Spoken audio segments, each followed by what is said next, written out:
Dans cette partie, les amis, on va voir l'utilité du démon Virabhadra. Qu'est-ce qu'on pourrait faire avec ce démon? Qu'est-ce qu'ils font, les sorciers, avec ce démon? Sachez que ce démon Virabhadra est un démon très puissant. C'est la forme colérique du tout-puissant Dieu Shiva. Avec ce démon, on pourrait tuer quelqu'un.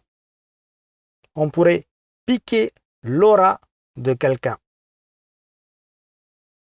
On pourrait également casser les dents de quelqu'un. C'est-à-dire on pourrait faire la même chose qu'avec le petit Satan. En général, les sorciers, ils envoient ce démon pour tuer quelqu'un ou pour piquer l'aura de quelqu'un. En général. Dans le cas où le petit Satan n'arrive pas à faire du mal à quelqu'un, dans ce cas, les sorciers, ils envoient ce grand démon. C'est ce qui s'est passé avec moi.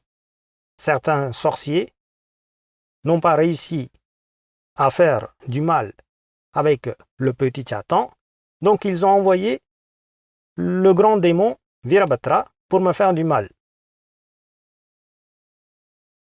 Certains ont essayé de me tuer, certains ont essayé de piquer mon aura, certains ont essayé de me casser les dents, etc. Mais aucun n'a réussi.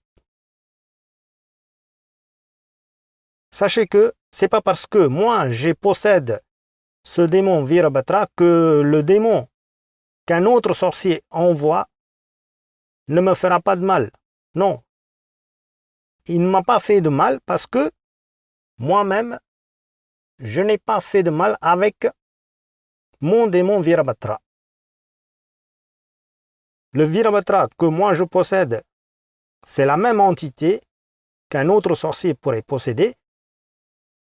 Cependant, c'est un autre avatar. Ok? Bon, revenons à notre thème. Il faut que vous sachiez que il est très facile de tuer quelqu'un avec ce démon Virabhadra. Cependant, en donnant cet ordre, moi aussi, je vais sacrifier une vie dans ma famille. Eh oui, sinon on pourrait tuer tout le monde, facilement. Si j'ôte la vie à quelqu'un créé par le dieu Brahma, Brahma c'est le créateur dans la mythologie hindoue, moi j'aurai à sacrifier une vie de ma part dans ma famille. Ça c'est la loi du karma.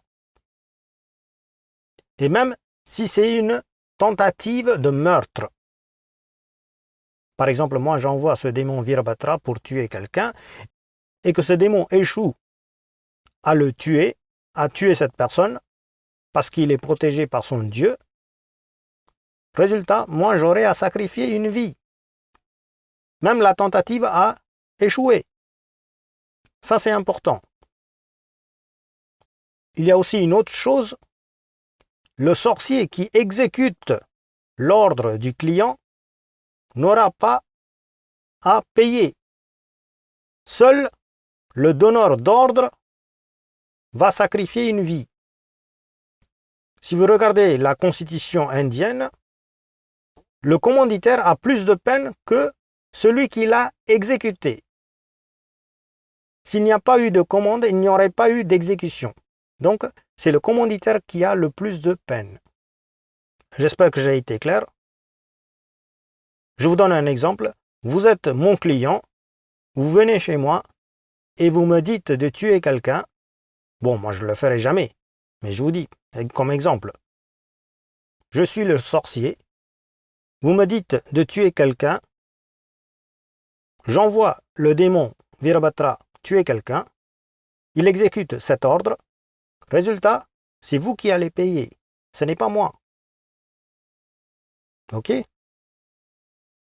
Bon, je vous dis ça pour exemple, bien sûr, je ne tuerai jamais, même si je n'aurai pas à sacrifier. Ça va se retourner un jour contre le sorcier lui-même.